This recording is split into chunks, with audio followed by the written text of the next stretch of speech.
This week, the focus of markets has been squarely on Australian GDP, which was released for the March quarter. What we saw there was a much stronger than expected outcome with a 1.1% increase in activity in the quarter, which left annual growth at 3.1%.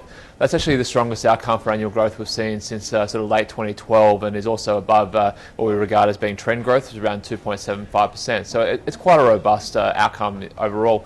But what we see if we start to dig into the detail is there's been two quite distinct trends in terms of the data. Net exports continue to add a considerable amount of growth. We actually saw of that 1.1 percentage points, they actually added all of that in the quarter. So that's obviously quite a significant increase in terms of our sort of commodity exports and services exports as well. And that means that net exports are now at 1.9% for the year in terms of their contribution to growth.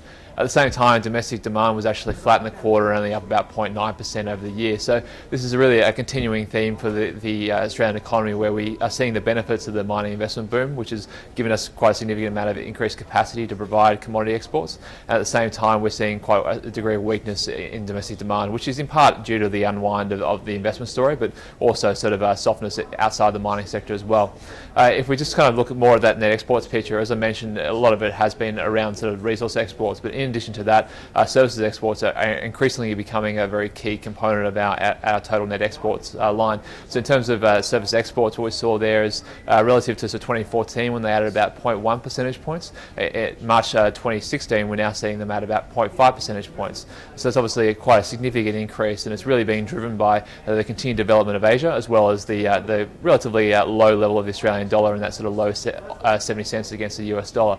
So to the extent that that continues, and we're likely to see further gains from service exports, which is a considerable positive given the likely, I guess, increasing capacity coming from mining, is the contribution there is likely to sort of start to peter out a little bit as we move forward, because a lot of that capacity has now already been brought online.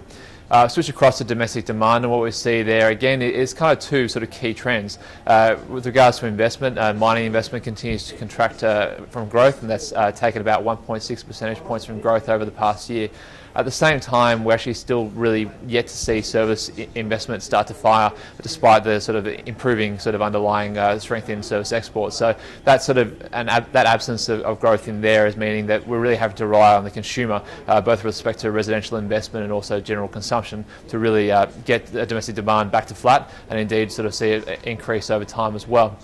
With regards to the consumer, it was a little bit more of a positive outcome come Q1. So residential investment continues to add to growth, although we're starting to see that momentum slow a little bit as well. In terms of overall consumption, we saw another relatively robust, albeit not particularly strong, gain for the consumer in Q1, and that was I guess supported to a degree by what we're seeing in terms of the wages detail, which is a little bit more positive, and a little bit inconsistent with what we're seeing with the wage price index, which was out a few weeks ago. So we're going to need to see a few more outcomes there to assess whether we are starting to see a bottoming in terms of wages growth, and we're likely to see a bit of an improvement in household incomes coming forward. And obviously what that'll really depend on is the labour market as well. In terms of how sort of consumption breaks down across the states, it is fair to say that it still remains very, very uneven. Obviously New South Wales and Victoria are really where a lot of the momentum is at, both for consumption but also for the sort of other sectors as well. We continue to see that in Q1. What is perhaps interesting about Q1 by itself is that we're maybe seeing, I guess, a switching of the baton of growth from Victoria to New South Wales, where New South Wales is a little bit behind in terms of residential investment pipeline, so we'll have more momentum coming through the next year, whereas in Victoria that's already starting to slow. At the same time, you're sort of seeing similar dynamics with regards to consumption, so that's firming in New South Wales but slowing a little bit in Victoria. Both states are continuing to see quite a significant support from the labour market, where jobs growth has been quite robust. At the same time, they're also seeing quite a good migration detail in terms of people moving interstate and also from overseas into these key markets. So overall, those underlying sort of support factors for those key states are really, really strong, and are likely to remain that way going forward. Obviously, that's not the case for Queensland and WA, and the mining investment story continues to weigh, and we're seeing a continual sort of downward trend in terms of the overall state final demand. That's likely to start to soften off, but it will continue to, I guess, be an absence of growth in those two states for a foreseeable future. For other states such as South Australia, outcomes are quite mixed, and there's a fair degree of volatility, but there has been a little bit more positive momentum in recent times.